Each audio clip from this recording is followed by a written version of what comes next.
Take 3. Hello world. Patricia, O'Connor, and Frida Reba Dorsey here today on the Bonsai balcony.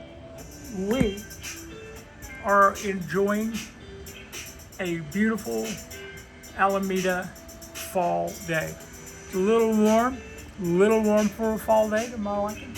Also, it's a little windy, which means our water intake has upped itself a little bit today. Because this is take 3, you may notice that I've already set about adding food.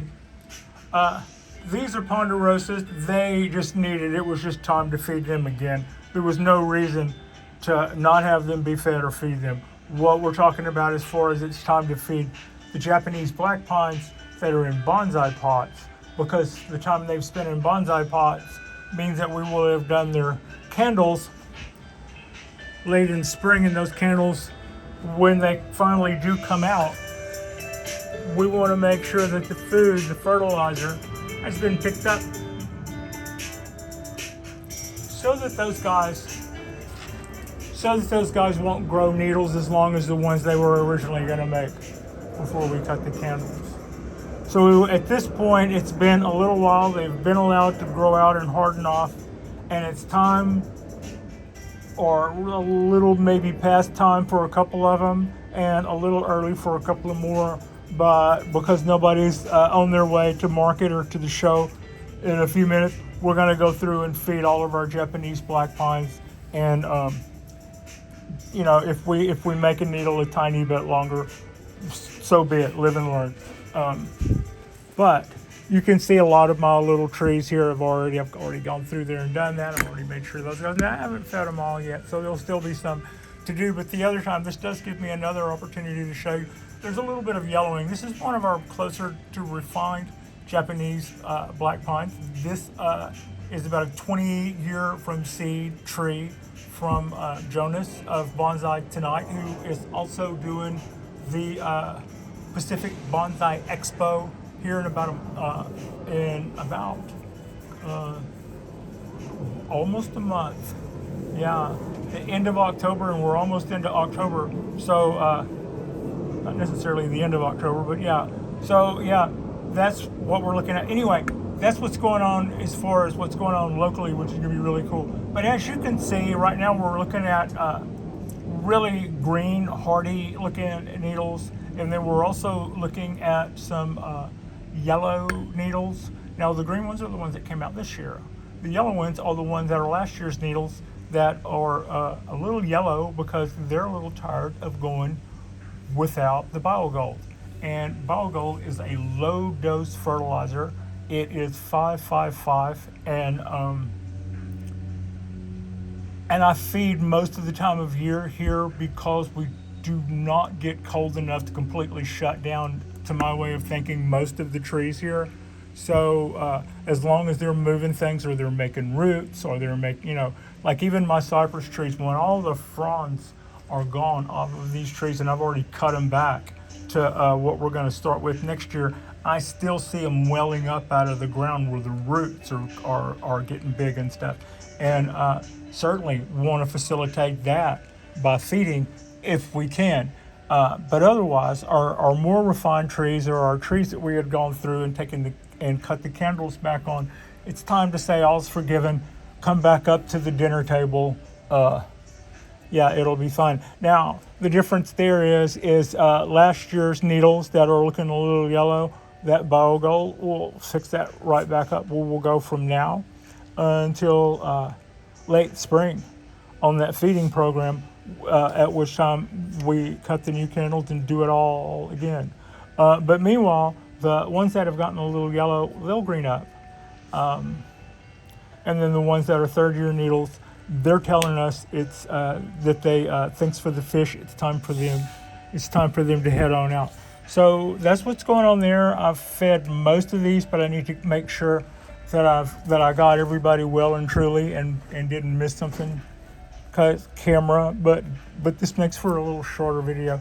The Dawn Redwood is still just flourishing. It's still putting out and putting out and putting out. And we're just going to do that. We're going to let that guy go and just make all the energy it can for as long as it wants to. And then we're going to treat it much like we're treating our bald cypress. We're going to cut it back to next year's choices when all the leaves drop. That's a little over the other stuff, through the other stuff look at Simply P, which is fleshing out with new green stuff and having a big time. We've packed its root mound back in with sphagnum, and it's looking good. Also, I rotated this tree around, so we're seeing, when I was showing you this tree, I know I'm jumping around, but when I was showing you this side, this is the tree, this is the side that was just facing out on what is a windy day. So I was kind of concerned about any one side getting dehydrated too long. You can see the deal with the feeding. 3 little cubes in the palm of your hand area is considered a dose. That should be 369. I don't see, I think I'm missing one there. It should be more like that. Okay, done. And then I need to put some more along this line and along this line. And that is for every, every square 4 or whatever, you put a dose, and a dose would be 3 of those guys. So this tree is putting out new growth. Our lights just popped out, so I know I just went dark. This guy is putting out new growth everywhere. We've got a little ways to go yet. I'm gonna show you how I cheat whenever I need to cheat. I think I'm showing you. I might not be doing anything. Here we go. All right, I'll be finished in a minute, timer. You just hang out. But while I'm showing you things that are budding out factabulously, this is the coastal oak that I took a heavy saw to here not too long ago. I cut this tree back to all of our best choices. I decided to be cautious about it, and then once I had done that and the cameras weren't rolling, I looked at how close we were to having gotten rid of all the wrong that we had grown just for energy and mass and to fill in the tree. And I saw how close we were, and I thought, yeah, bite the bullet. And the weather has been warm and accommodating, and this is an evergreen, and it is just flushing out with mad abandon. I'm going to slide the tree I'm shooting through out of the way so I can get in there and replenish all of its boggles.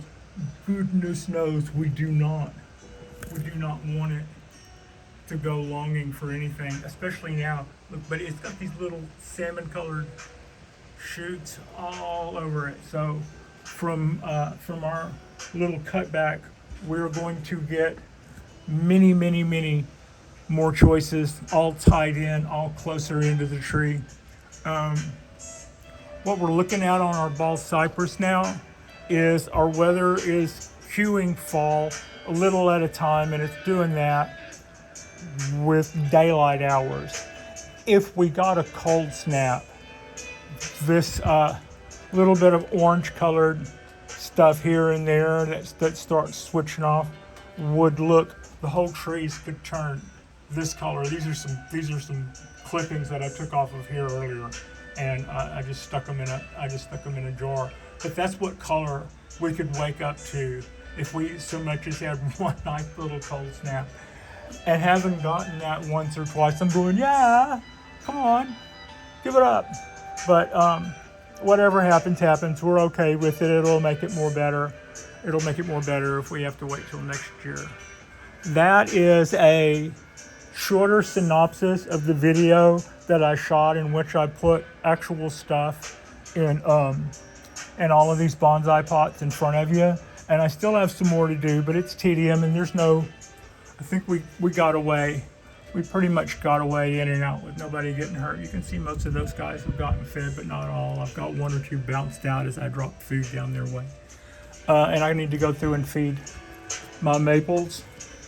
Like and subscribe if you guys haven't already. Our next post could very well be manana.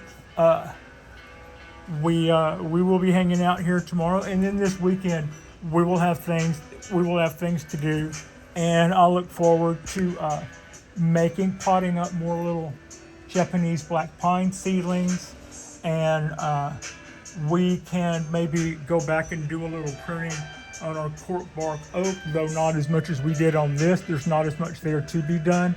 And then in November, we get to uncover all of our scions, which are all those green pieces of green frog tape that you see on my ponderosa. Those are all Japanese black pine scions.